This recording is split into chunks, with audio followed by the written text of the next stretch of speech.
l'union des leaders pour la candidature du président Ouattara, ce n'est rien d'autre qu'un esprit qui est né.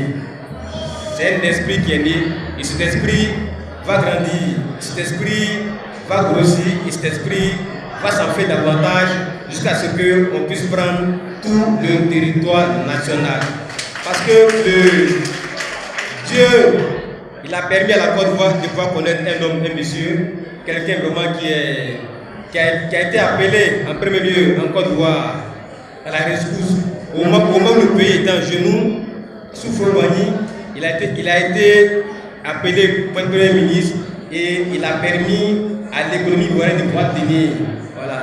Et la Côte d'Ivoire a eu vraiment des programmes structurels et grâce à son leadership, vraiment, le pays vraiment a fonctionné.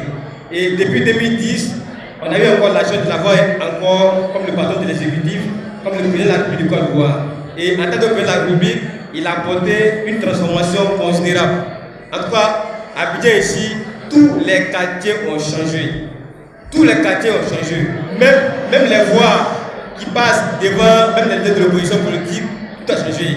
Donc, le président de la République, il a fait également de la Côte d'Ivoire un pays vraiment qui est économiquement émergent et que ça fait que l'avenir des Ivoiriens est garanti avec lui. Et qu'aujourd'hui, beaucoup de réformes vraiment ont été entreprises. Et grâce à son leadership aujourd'hui, la Côte d'Ivoire connaît une stabilité. Malgré qu'on a des crises dans la sous-région, des coups d'État dans la sous-région, mais le pays tient. Et si le pays tient, ça fait que c'est grâce au leadership d'une seule personne qui est le président Ouattara. Et nous aujourd'hui, on se dit que certes, il y a des. En 2025, il y aura peut-être pas de candidats. Certainement, il y a un ingénieur, il y a d'autres personnes, mais celui qui a fait de Côte d'Ivoire le pays le plus respecté du monde aujourd'hui, le président Ouattara. Donc, ce qui fait de lui le deuxième plus grand bâtisseur de la Côte d'Ivoire moderne après Houphouët-Boigny. Donc, pendant qu'il est encore là,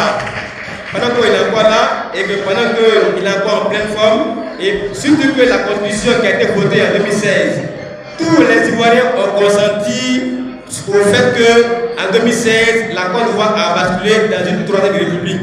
Et cette troisième république-là, ça veut dire que les compteurs sont à zéro. Donc tout le monde peut être candidat. Donc, et il est écrit dans la constitution que le président de la République, quand il est élu là, il est rééligible une seconde fois. Donc tout le pays et tous les jeunes, je voudrais vraiment ici capiter toute la population pour qu'en 2025, on puisse soutenir massivement la candidature du président de la République parce que, pour que le pays puisse continuer à bénéficier de son expertise, pour que le travail de développement qu'il a commencé, que ça puisse s'achever, pour que les jeunes puissent avoir un avenir serein. Donc, j'aimerais vraiment qu'on puisse le passer très fort. Et la mission aujourd'hui qui a été la mission aujourd'hui qui a motivé la création de l'USAID, c'est que on s'apprête, on va investir les délégués d'Abidjan, on va investir les délégués de l'intérieur du pays. Et puis, très bientôt, on va lancer une grande pétition, une très grande pétition, pour montrer, pour donner un retour favorable au président de la République, pour dire que le travail qu'il a fait, il a tellement bien fait qu'on veut qu'il soit encore là. Donc, le tabouret de 2025, c'est encore pour le président Ouattara.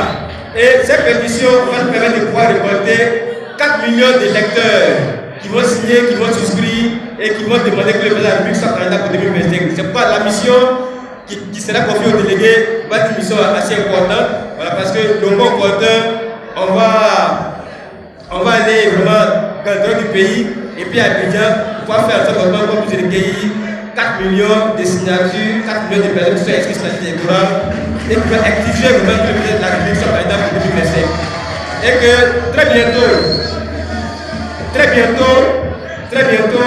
le 19 janvier, le vendredi 19 janvier, on va organiser une cérémonie de prière et de bénédiction à la grande mosquée de la Riviera Golf pour prier pour la candidature du président Ouattara en 2025.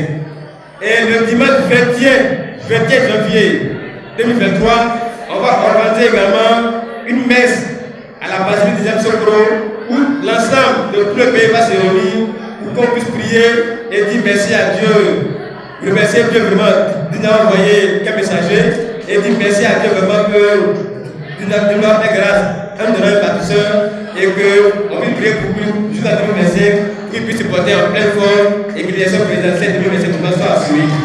Donc je veux que chacun de vous, à rentrer à la maison, que chacun puisse parler à son ami, à son voisin, à son entourage, à tout le monde, pour que cette candidature-là, que ce candidature qui soit portée par le peuple de Côte d'Ivoire, que ce candidature soit portée par les jeunes Ivoiriens et que cette candidature soit portée par tout le monde, parce que notre salut actuel, le développement actuel de la Côte d'Ivoire repose sur un seul homme, c'est le président de la République, et qu'en 2025, il faut qu'il soit encore reconduit pour qu'on puisse continuer à bénéficier de son expertise, de son expérience, et surtout les travaux qui ont été entrepris.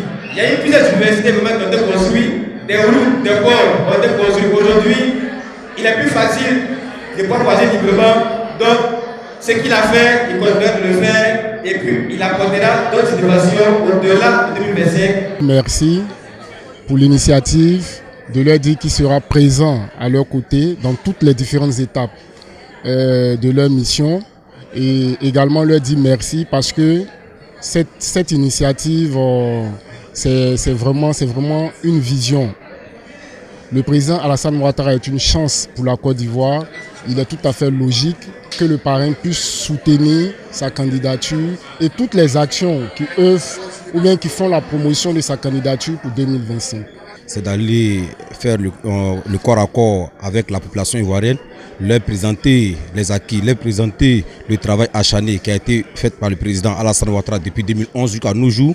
Et je pense bien qu'avec ces différents travaux qui ont été effectués, je pense bien ils seront bel et bien, ils sont tombés amoureux du travail qui a été fait par le président Alassane Ouattara et ils n'auront pas d'autre choix que de soutenir la candidature de notre champion Alassane Ouattara en 2025. Juridiquement, la loi autorise le président Alassane Ouattara de faire un deuxième mandat de la Troisième République, vu que c'est une nouvelle constitution qui est en place, qui est la Troisième République, dont la constitution autorise son excellence M. Alassane Ouattara d'être candidat en 2025. Et je pense bien que les Ivoiriens sont conscients de cela et nous nous donnons rendez-vous en octobre 2025 pour la victoire de notre champion Alassane Ouattara en un coup KO. Ils ont créé cette organisation parce que nous pensons que la Côte d'Ivoire a toujours soif de développement et que tous les chantiers vraiment qui ont été entrepris par le président de la République méritent d'être reconduits en 2025 pour qu'on puisse continuer à bénéficier de son expertise. L'objectif que nous voulons atteindre, voilà, après l'investiture des différents délégués du Grand Abidjan, on va encore continuer, on va encore poursuivre à l'intérieur du pays, mais le grand objectif qu'on veut atteindre, c'est une mission vraiment que nous voulons la confier parce qu'on a pour objectif de pouvoir lancer une grande pétition pour pouvoir faire souscrire 4 millions d'électeurs pour la candidature du président Ouattara en 2025.